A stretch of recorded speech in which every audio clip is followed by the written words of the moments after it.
অবশেষে শহর কলকাতার মেট্রোর ইতিহাসে জুড়তে চলেছে নতুন পালক। দীর্ঘ অপেক্ষার অবসানের পর চিংড়িঘাটার যে বহু চর্চিত মেট্রোর কাজ, সেই মেট্রোর কাজ কিন্তু প্রায় সম্পূর্ণর পথে। এবং যেটা মেট্রো রেল কর্তৃপক্ষের সূত্রে জানা যাচ্ছে, সব যদি ঠিকঠাক থাকে তবে পুজোর আগেই কিন্তু এই চিংড়িঘাটা যে মেট্রো রুট, অর্থাৎ একেবারে কবি সুভাষ থেকে বিমানবন্দর পর্যন্ত যে মেট্রো রুট, সেই মেট্রো রুট কিন্তু সর্বসাধারণের জন্য খুলে দেওয়া হবে। তবে এর আগে দেখা গিয়েছিল, আগের যে সরকার ছিল অর্থাৎ তৃণমূলের যে সরকার, সেই সরকার থাকাকালীন এই চিংড়িঘাটা মেট্রোর কাজে বাধা এসেছে। হাইকোর্ট, সুপ্রিম কোর্ট তার নির্দেশের পরেও কিন্তু চিংড়িঘাটা মেট্রোর যে জায়গায় চিংড়িঘাটা এলাকায় কাজ বন্ধ ছিল, সেই কাজ কিন্তু শুরু করা সম্ভব হয়নি। আমি একবার ছবিটা দেখাবো। এই মুহূর্তে যে ছবি দেখা যাচ্ছে, যেটা আগেও আরবিএনএল এর পক্ষ থেকে জানানো হয়েছিল যে 2 সপ্তাহ ধরে যদি রাস্তা বন্ধ করার অনুমতি দেয় কলকাতা পুলিশ, সেক্ষেত্রে কিন্তু কাজ সম্পূর্ণ করা সম্ভব হবে। তারপরেই তারা হাইকোর্টের দ্বারস্থ হয়। হাইকোর্ট নির্দেশ দেয় যে জনস্বার্থের কথা ভেবে কাজ শুরু করা হোক। সুপ্রিম কোর্টের দ্বারস্থ হয় সেই সময় রাজ্য সরকার, সুপ্রিম কোর্টের নির্দেশ দেয়। তবে তারপরেও কিন্তু সেই কাজ শুরু করা সম্ভব হয়নি এবং অবশেষে সরকারের পরিবর্তন, এবং সরকারের পরিবর্তনের পরেই দেখা যাচ্ছে একেবারে তড়িঘড়ির সহিত কিন্তু চিংড়িঘাটা যে মেট্রো স্টেশনের কাজ, সেই কাজ কিন্তু শুরু হয়। 317, 18 এবং 19 এই 3টে পিলারে কিন্তু গার্ডার উত্তোলনের কাজ না হওয়ার কারণে এতদিন পর্যন্ত কিন্তু গোটা যে মেট্রো প্রকল্প বা মেট্রো রুট, তা কিন্তু সংযুক্ত করা সম্ভব হয়নি মেট্রো রেল কর্তৃপক্ষের তরফে।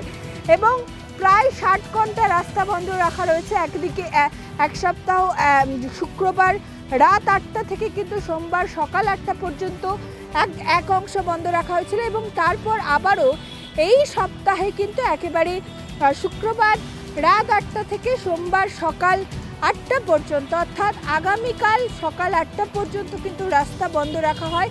এবং সেই সময়সীমার মধ্যে আমি ছবিটা দেখাবো, যে কাজ এতদিন ধরে আটকে ছিল, বারবার সুপ্রিম কোর্ট, হাইকোর্টের নির্দেশের পরেও যে কাজ বন্ধ করা হয়নি। বারবার পুলিশের পক্ষ থেকে দাবি করা হয়েছে রাস্তা বন্ধ রাখলে সমস্যা দেখা যাবে, রাস্তা বন্ধ রাখলে ট্রাফিক হবে। তবে সেই কাজ কিন্তু একেবারে 60 ঘন্টার রাস্তা বন্ধ রেখে ধাপে ধাপে বিকল্প রাস্তা তৈরি করে কোনো রকম সমস্যা ছাড়াই এই মুহূর্তে দেখা যাচ্ছে যে পিলারের কাজ এতদিন পর্যন্ত আটকে ছিল, অবশেষে কিন্তু প্রায় একেবারে সেই পিলারের কাজ সম্পূর্ণর পথে।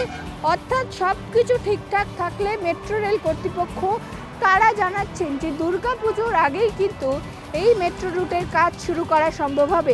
অর্থাৎ একেবারে কবি সুভাষ নিউ গড়িয়া থেকে কিন্তু বিমানবন্দর পর্যন্ত একেবারে অনায়াসে কোনো রকম যানজট ছাড়াই কিন্তু মানুষ পৌঁছে যেতে পারবে বিমানবন্দর বা শহরের অন্যান্য প্রান্তে। একদিকে হাওড়া, অন্যদিকে দক্ষিণেশ্বর, এবং সাধারণ মানুষ তারা কিন্তু বলছেন যে এতদিন পর্যন্ত কেন এই কাজ বন্ধ ছিল, যেখানে সরকার পরিবর্তনের পর 2 সপ্তাহ রাস্তা বন্ধ রাখা হলো, কোনো রকম যানজটও দেখা যায়নি, সেই জায়গায় কাজ সম্পূর্ণ করা গেছে, সেক্ষেত্রে আগে কেন এই কাজ করা হলো না, এই প্রশ্নই কিন্তু তুলছেন সাধারণরা।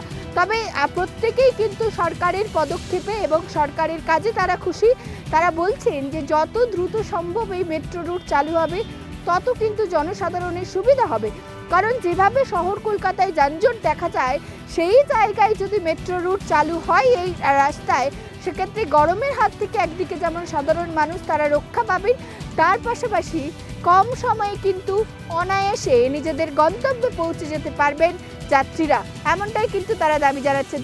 এটা হলে কত লোকের সুবিধা, এই যে বাসের বা অন্য গাড়িতে যাওয়া জ্যাম রাস্তায়, এখন মেট্রো ছাড়া দ্বিতীয় কোনো রাস্তাই নেই লোকে যাতায়াতে, সেইটাই আটকে রেখেছিল 1.5 বছরের উপরে, কারণটা জানি না। আমরা তো কবে থেকে দেখছি এখানে থাকি ওই স্ট্রাকচার হয়ে পড়ে আছে, কবে ওই সুকান্তনগরে মেট্রো স্টেশনটা হয়ে রয়েছে, আজ না তো 4-5 বছর হয়ে গেল, প্রায় সমস্ত কমপ্লিট এই জায়গাটা কি অজ্ঞাত কারণে, এখন কি কারণ ভগবান জানে, যা কি হয়েছে এইটাই বড় কথা, এইটার সাথে খুশি। আপনারা চাইছেন কি খুব তাড়াতাড়ি, মানে এখন হলে এখনই ভালো হয়, ফিউটার্ন যেতে পারবো। অবশ্যই এটা একটা ভালো একটা কিন্তু সত্যি মানে আমি দেখে অবাক যে এত তৎপরতা, এত তাড়াতাড়ি, এত মানে কি বলবো, ইঞ্জিনিয়ার্সরা যেখানে কাজ করছে, তো মানে এত তাড়াতাড়িভাবে জিনিসটা করছে, সত্যিই আমি দেখে খুব খুশি যে এটা খুবই একটা ভালো স্টেপ। এইটার জন্য আমি অত্যন্ত খুশি। আমি কোনো পার্টিকেই সাপোর্ট করি না, বাট এইটা আমার দেখে সত্যিই খুব ভালো লাগলো।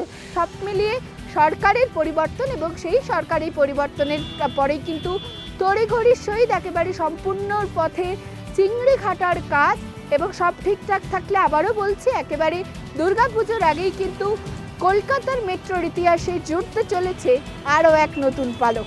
ক্যামেরায় জ্যোতির্ময়ের সঙ্গে ঋতুপাত্রের report, news time Bangla, Kolkata.